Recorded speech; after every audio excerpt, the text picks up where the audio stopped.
Allah firman dalam ayat tadi, surah Al-Ankabut ayat nombor 2. Apakah manusia menyangka dia akan ditinggalkan setelah dia mengatakan kami beriman, sedang belum dia diuji? Saya minta maaf, ramai orang yang salah cakap, termasuk saya sendiri. Kita selalu cakap Allah uji saya sebab Allah nak tengok iman saya tahap mana. Ini biasa perkataan kita. Kita kata Allah uji saya sebab Allah nak tahu iman saya tahap mana. Saya minta maaf tuan-tuan, perkataan itu salah. Sebab apa pula? Sebab hakikatnya Allah mengetahui perkara yang gaib, Allah mengetahui perkara yang zahir. Allah tak perlu uji siapa-siapa untuk tahu di saat dan ketika iman dia ke mana. Allah tak perlu uji, kerana Allah Tuhan yang maha mengetahui. Alimul ghaibi wasyahadah. Dia tahu benda yang gaib, kerana yang gaib pun ciptaan dia. Dia tahu benda yang zahir, yang syahadah, kerana yang syahadah pun ciptaan dia. Sebab tu tuan-tuan, hakikat yang tak tahu bukan Allah. Yang tak tahu siapa? Saya. Hak yang cakap ni, kadang-kadang dia rasa I have a good faith in my heart. Dia rasa macam I'm good man, I'm in a good shape, I feels like everything is okay. Kita rasa rupa-rupanya sikit Allah goncang. Nasib baik hari ni tak ada sardin. Kalau hari ni ada sardin lagi, kita dah mula kata sardin lagi. Alah kata, dah 12. Dia mula. Tuan-tuan, padahal makanan pun boleh jadi asbab mulut dah salah cakap. Allah hantar makanan jadi ujian. Allah hantar tanda takung jadi ujian. Kadang-kadang kita flash 3 kali, benda tu tak masuk tuan-tuan. Ini bukan masalah flash, ni barang kita. Tapi kadang-kadang semua benda jadi masalah bila sudut pandang kita salah.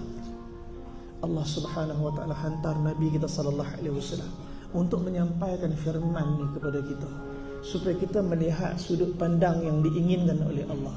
Daripada ayat yang saya baca mula tadi, barang siapa kata Allah yang berpaling di peringatan kami, untuk dia kehidupan dunia susah. Tuan-tuan, kalaulah ayat ni habis kat sini, alhamdulillah, khalas, perkara selesai. Cerita di ayat ni ada sambungan.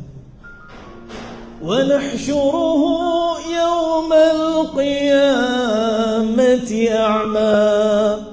Allah kata orang yang tadi ni, yang mana Allah jadikan kehidupan dia susah kat atas dunia kerana lari pada peringatan, kami akan himpunkan mereka di akhirat dalam keadaan buta mata mereka. Apakah Allah tinggalkan peristiwa tu? Tak, Allah cerita benda yang akan jadi di akhirat nanti, benda yang belum jadi hari ni, tapi Allah sebut dalam Quran masa depan yang pasti dilalui oleh kita daripada alam akhirat. Allah sebut ada golongan yang Allah butakan mata mereka, tak kala mereka bertanya kepada Allah, qala rabbi lima hasyartani a'ma. Wahai Tuhan kami, kenapa engkau himpunkan kami hari ini wahai Allah dalam keadaan buta mata kami? Wa qad kuntu basira. Padahal dulu masa kat dunia kami celik nampak elok. Allah tak tinggalkan soalan tu, melainkan Allah jawab, qala kadhalika atatka ayatuna fanasitaha. Dulu kata Allah, ingat tak masa atas muka bumi, ketika kalian masih hidup, datang peringatan demi peringatan kami, yang hakikatnya untuk baiki hubungan dengan Allah, yang hakikatnya untuk kita makin dekat dengan Allah, hakikatnya untuk kita istighfar minta ampun pada Allah, yang hakikatnya untuk kita baiki hubungan kita dengan Allah dan manusia, supaya kita tak sebut benda yang tak sepatutnya kita sebut, tetapi kita tersebut. Allah inginkan istighfar tu balik kepada dia. Allah hantar ujian lagi, yang sama Allah hantar tak habis lagi, gagal Allah hantar lagi, supaya akhirnya balik hati kita redha dengan dia, sehingga akhirnya Allah redha dengan kita. Tuan-tuan, Allah Subhanahu wa taala tanya, Allah Taala beritahu, begitulah keadaan halnya dulu masa atas dunia, kami bagi peringatan kepada kamu, fanasitaha, engkau lupakan peringatan tu. Allah sambung, kadzalikal yawma tunsa.